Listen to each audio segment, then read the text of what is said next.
श्री स्वामी समर्थ. नमस्कार मित्रांनो, आज आपण बघणार आहोत की स्वामी समर्थ महाराज यांची पूजा कशी करावी.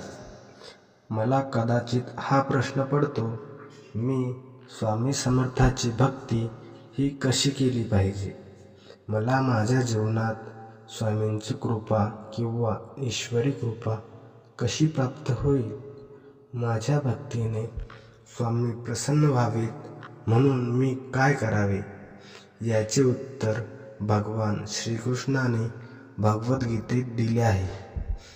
जर कोणी मला प्रेमाने आणि भक्तीने एक पान, फूल, फळ किंवा पाणी अर्पण केले तर मी ते स्वीकारेन. भक्ती म्हणजे तुमच्या हृदयाच्या तळापासून प्रेमाने देवाला अर्पण करणे. ही स्वामी समर्थ भक्तीबद्दलही तेच आहे. स्वामी समर्थांना खऱ्या प्रेमाने आणि भक्तीने अर्पण केलेली कोणतीही गोष्ट त्याची भक्ती ते इतके सोपे आहे. असे बरेच लोक आहेत जे मला त्यांच्या आध्यात्मिक आणि भौतिक समस्या पाठवतात. मी त्यांना एकच उपाय सांगत असतो, एकच औषध, स्वामी समर्थाची भक्ती. का? कारण स्वामी भक्ती हे सर्व प्रकारच्या समस्यांवर काम करणारे अंतिम औषध आहे. ते गेल्या 135 वर्षापासून कार्यरत आहे आणि भविष्यातही ते नेहमी कार्यरत राहील. मी स्वतः आणि इतर अनेकांनी ते अनुभवले आहे. ज्यांना दीर्घकालीन आध्यात्मिक आणि भौतिक प्रगतीसाठी स्वामी भक्ती करायची असते त्यांच्यासाठी हे चॅनल तयार केले आहे. जर तुम्हाला गंभीर भौतिक समस्या असतील आणि तुम्ही तुमच्या जीवनातील विशिष्ट समस्या सोडवण्यासाठी अनेक प्रयत्न केले असतील आणि दुसरे काहीही काम केले नसेल तर तुम्ही या चॅनलला भेट द्या.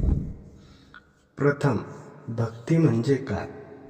भक्ती ही परमभक्ती आहे. ती दैवी प्रेमाचा अनुभव आहे. भक्ती हा देवावर प्रेम दाखवण्याचा एक सुंदर मार्ग आहे. भक्ती म्हणजे परमात्म्यावरील बिनशर्त प्रेम आहे. भक्तियोग ही ईश्वरावरील प्रेम आणि भक्तीवर आधारित आध्यात्मिक साधना आहे.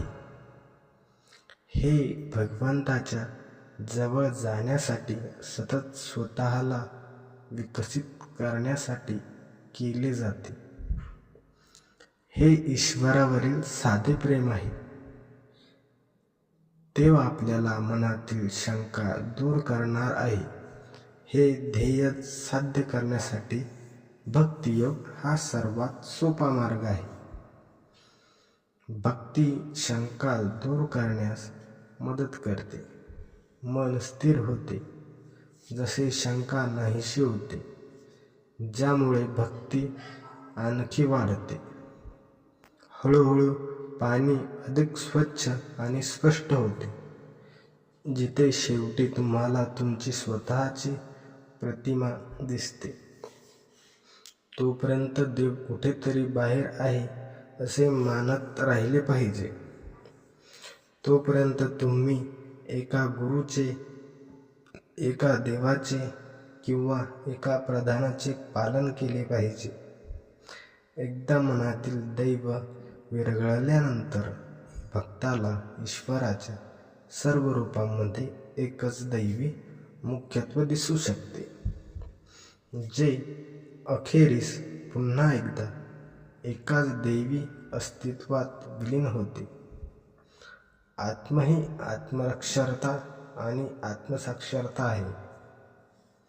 भक्तियोग हा प्रगतीचा मार्ग आहे.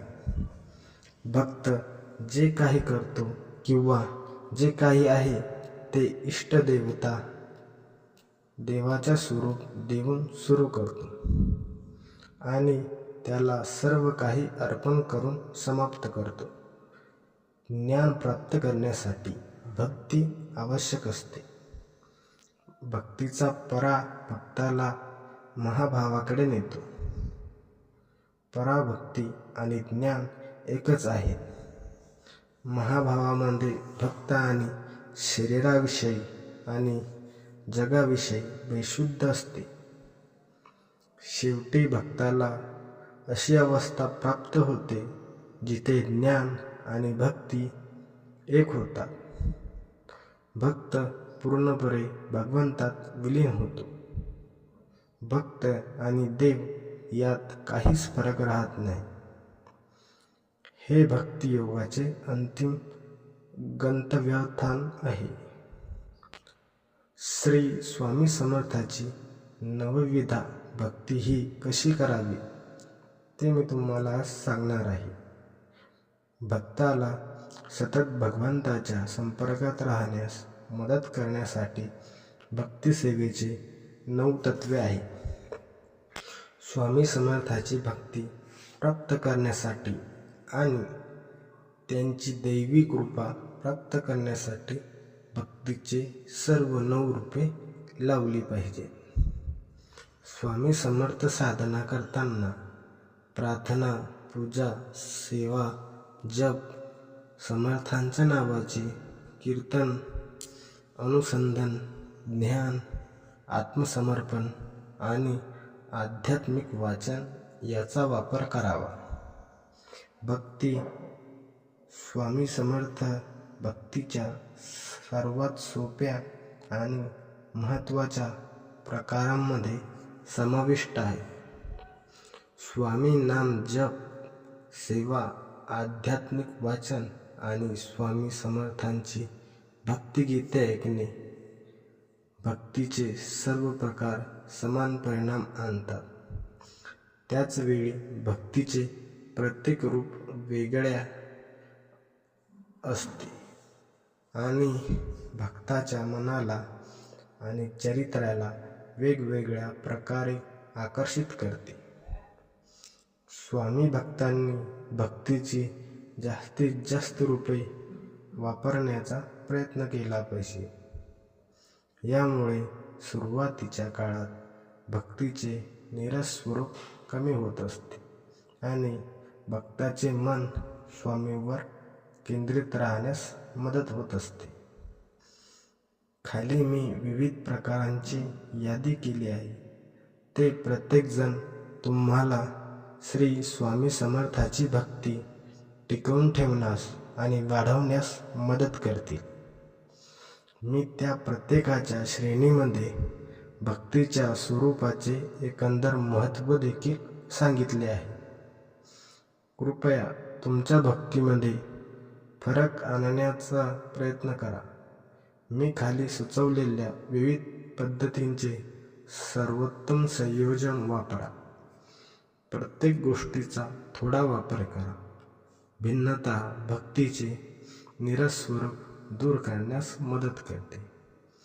तुम्ही प्रवासात असता किंवा तुमच्या दिवसातील इतर कामांमध्ये व्यस्त असता तेव्हा भक्तिगीते ऐकण्याची ही पद्धत वापरा.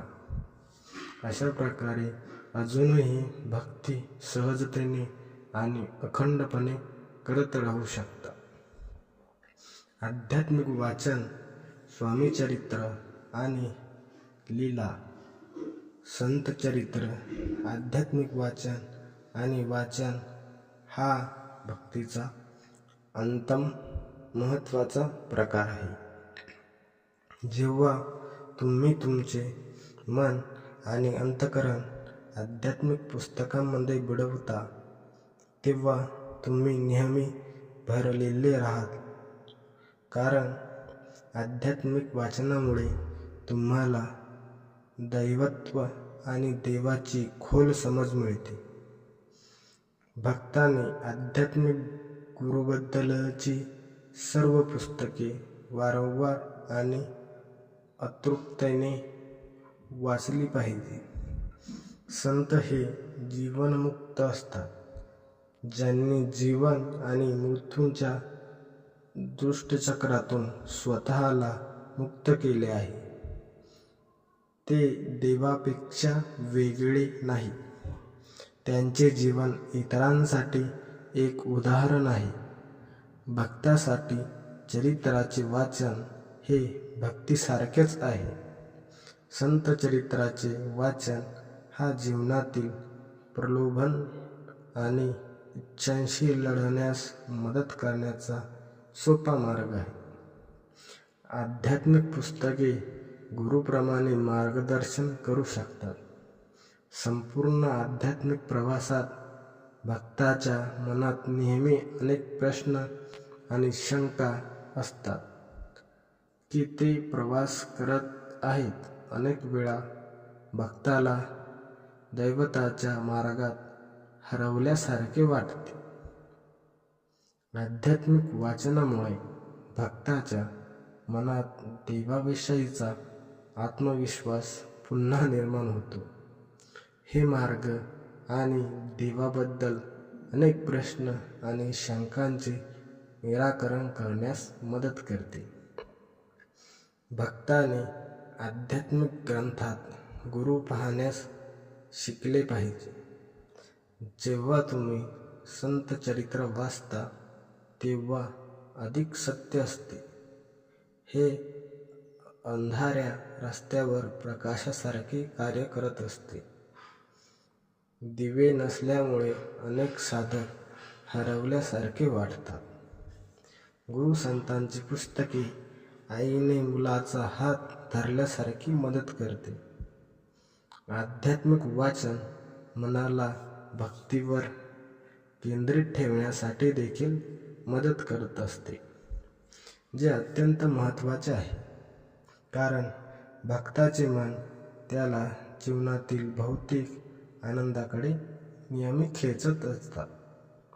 आध्यात्मिक वाचन हत्तीला त्याच्या मार्गावर मागे आणणाऱ्या बड्यासारखे कार्य करते. स्वामी समर्थ आणि त्यांच्या लीलांबद्दल अनेक पुस्तके लिहिली गेली आहेत. येथे स्वामी समर्थांबद्दल काही सुचवले वाचले आहेत. तुम्ही मराठी असाल तर मी तुम्हाला लीला गोळ यांचे स्वामी राजा हे पुस्तक संधी मिळेल तेव्हा वाचायला सुचवेन. हे पुस्तक तुमची विश्वासाची पातळी वाढवण्यास नक्की मदत करते. मुकुंद एम हनुमंते यांचे देवत्वाची झलक, अक्कलकोटचे श्री स्वामी समर्थ महाराज नावाचे आणखी एक पुस्तक आहे. PhD हे परिपूर्ण शांती आणि आनंदासाठी मानवीच्या शाश्वत शोधाची उत्तरे प्रदान करेल. मला खात्री आहे की इतरही अनेक स्वामी चरित्रे महाराष्ट्रात उपलब्ध आहेत. तुम्हाला इंग्रजी आवडत असल्यास वेबवर NS करंदीकर यांचे एक पुस्तक आहे, जे तुम्हाला खूप उपयुक्त वाटेल. दररोज किमान एक पान स्वामींबद्दल वाचन सुरू करणे हा सर्वोत्तम मार्ग आहे. एका दिवसात संपूर्ण चरित्र वाचू नका. एका वेळी खूप कमी वाचा. त्यावर विचार करा, चिंतन करा. तुमच्या मनाला त्यातून मिळालेल्या संदेशात गुंतू द्या. तो दिवसभर तुमच्या मनात राहू द्या. अशा प्रकारे तुम्हाला अनेक प्रश्न सुटतील. त्यामुळे तुमच्या विचारांना काही प्रमाणात स्थिरता आणि दिशा मिळेल. जेव्हा तुम्ही स्वामींचे चरित्र वाचता तेव्हा तुमच्या अंतःकरणाच्या तळापासून स्वामींबद्दलची अतुलनीय भक्ती दिसून आली पाहिजे. स्वामी समर्थांचे नामजप हे कसे करावे? जप मनाचे स्वरूप बदलते. मनाला सर्वोत्तभाव भरते. जपाच्या वेळी सर्व दैवी गुण तुमच्या मनात भगवंताकडून सतत प्रवाहित होतात. जप मनाला शांत करतो आणि बुद्धीला दैवी गुणाकडे वळवतो. जप हळूहळू वाईट वासना आणि संस्कार पुसून टाकतो आणि भक्ताला वैराग्य आणि विवेक देतो. सतत जप आणि प्रार्थना केल्याने मन शुद्ध होते आणि ते शुद्ध आणि दैवी विचारांनी भरलेले असते. जो दैवत्वाचा विचार करतो त्याचे रूपांतर दैवत्वात होते. जपाच्या वेळी मन जेव्हा स्वामी समर्थांचा विचार करते तेव्हा मन प्रत्यक्षात स्वामींच्या प्रतिमेचे रूप धारण करते. भक्ताने दिवसभर स्वामी नाम जप करावा. जेव्हा तुम्हाला आवडेल तुमच्या कामाच्या अभ्यासाच्या दरम्यानही जप सुरू ठेवायला हवे. जेव्हा तुम्ही इतर लोकांसोबत असता तेव्हा हे लक्षात घेऊन करता येते. जेव्हा तुम्ही एकटे असता तेव्हा तुम्ही ते मोठ्याने केले पाहिजे.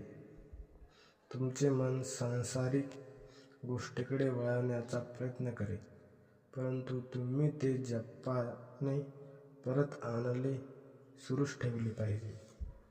हळूहळू तुम्ही तुमच्या मनावर ताबा मिळवला आणि तुम्ही तुमचे मन एकाग्र करू शकाल.